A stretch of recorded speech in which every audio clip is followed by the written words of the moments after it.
1971 এবং 1952 এই দুটি বছর আমাদের জাতির ইতিহাস থেকে ভুলে যাওয়ার মতো নয়। 52 আমাদেরকে দিয়েছে ভাষার শক্তি, 71 আমাদের দিয়েছে স্বাধীনভাবে এগিয়ে যাওয়ার শক্তি। জাতির জনক বঙ্গবন্ধুর আদর্শ নিয়ে যে জাতি এগিয়ে যাচ্ছে, এই জাতির আগামী ভবিষ্যৎ প্রজন্ম যাতে উত্তরোত্তর এগিয়ে যেতে পারে, আজকের দিনে আমাদের সেই কামনা। এবং আজকের আমাদের এই ঘরোয়া অনুষ্ঠানে আমরা মাননীয় সর্দার খালেক ভাইকে আমাদের মাঝে পেয়েছি, সেজন্য আমাদের সবার পক্ষ থেকে আমরা তাকে ফুলের শুভেচ্ছা জানাচ্ছি। তিনি আমাদের মধ্যে মুক্তিযোদ্ধা, এবং খুব কম মুক্তিযোদ্ধাই বেঁচে আছে এখন। তো মুক্তিযোদ্ধাদের মধ্যে একজন সবল মুক্তিযোদ্ধা, এবং তিনি সত্যিকার অর্থে এই বাংলাদেশ, লিটল বাংলাদেশ অথবা লস অ্যাঞ্জেলস এরিয়া, বাংলাদেশ সংস্কৃতি, বাংলা সংস্কৃতিকে, বাংলাদেশের স্বাধীনতাকে উজ্জীবিত করার জন্য যে নিরলস সংগ্রাম করে যাচ্ছেন, সেজন্য তাকে আমরা এই ফুলের অভিনন্দন জানাচ্ছি। ধন্যবাদ ভাই। এবং আজকে আমাকে যারা এই ফুল দিয়ে সম্বর্ধিত করেছেন মুক্তিযোদ্ধা হিসেবে, তাদেরকে আমার অন্তরের অন্তরস্থল থেকে অভিনন্দন রইল।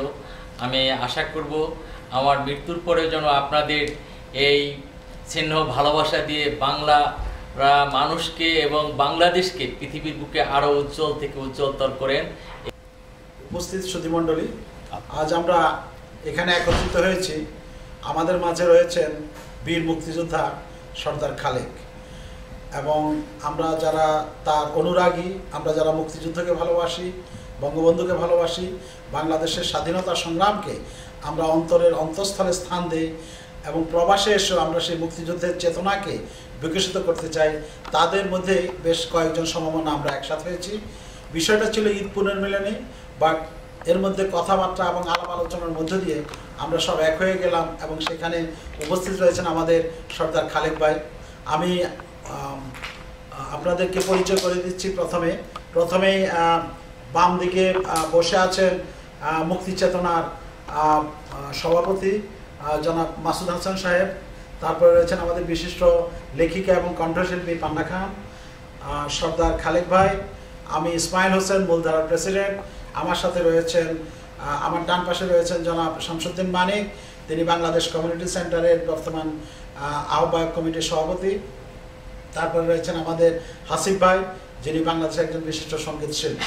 যে সেক্টরে ছিলাম 9 সেক্টর, এই 9 সেক্টর এই অঞ্চলটা হচ্ছে বরিশাল এবং খুলনার অঞ্চল। ওখানে আমরা যখন আসি, আমাদের ওই অঞ্চলের যুদ্ধটা ছিল গেরিলা যুদ্ধ। কোন সেক্টরের অধীনে যুদ্ধ করেছে?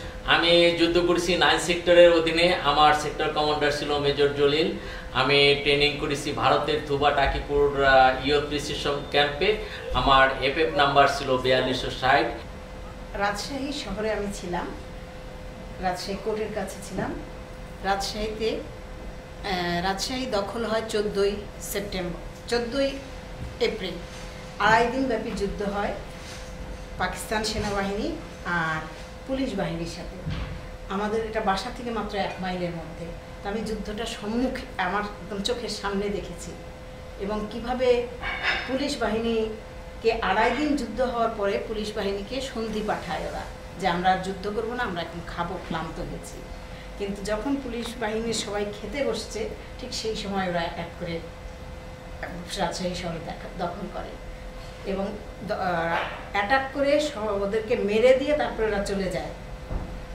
তারপরে বোধহয় ওরা 5-6 ঘন্টা আসেনি। সেই 5-6 ঘন্টায় আমরা লাশ ওখান থেকে ট্রেঞ্চে মানুষ খাচ্ছে, মাথা খুলে উড়ে গেছে, কারো হাত উড়ে গেছে, কারো বুকে গুলি লেগেছে। মানে সে কি ভয়াবহ দৃশ্য আমি দেখেছি। মাসুদ হাসান এই যুদ্ধে আমরা জানি যে তিনি একটি শহীদ পরিবারের সদস্য। মুক্তিযুদ্ধে তার প্রায় 4 ভাইকে হারিয়েছেন, এবং মুক্তিযুদ্ধে তিনি অনেক ক্ষতিগ্রস্ত হয়েছেন।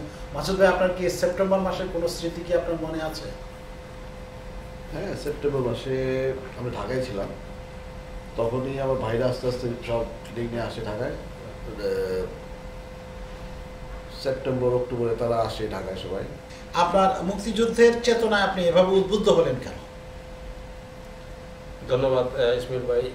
আজকে আসলে আমরা আপনার বাসায় এখানে আপনি আমাদেরকে ইনভাইট করেছেন ঈদ ইউনিয়নে, এবং আমরা এখানে এসেছি ঈদের। তো আপনি মুক্তিযুদ্ধের ইতিহাস আমাদের স্বাধীনতার ইতিহাস, আমাদের স্যাক্রিফাইসের ইতিহাস, এটা তো আমরা যদি সারা হোল লাইফও আমরা এটার এক্সপ্লেন করি, বর্ণনা করি, এটা শেষ হবে না, কোনোদিনই শেষ হবে না। মুক্তিযুদ্ধের ইতিহাস একটা বিশাল ইতিহাস। আমার বিশ্বাস এখন পর্যন্ত সেই ইতিহাসকে সঠিকভাবে মূল্যায়ন করা হয় নাই এবং লিপিবদ্ধ করা হয়নি। তো যারা এই মুক্তিযুদ্ধের ইতিহাস লিপিবদ্ধ করতেছেন, আমি তাদের প্রতি এটাই অনুরোধ করব, ওনারা যেন সঠিক মুক্তিযুদ্ধকে মূল্যায়ন করেন এবং তার ইতিহাস সঠিকভাবে লেখেন।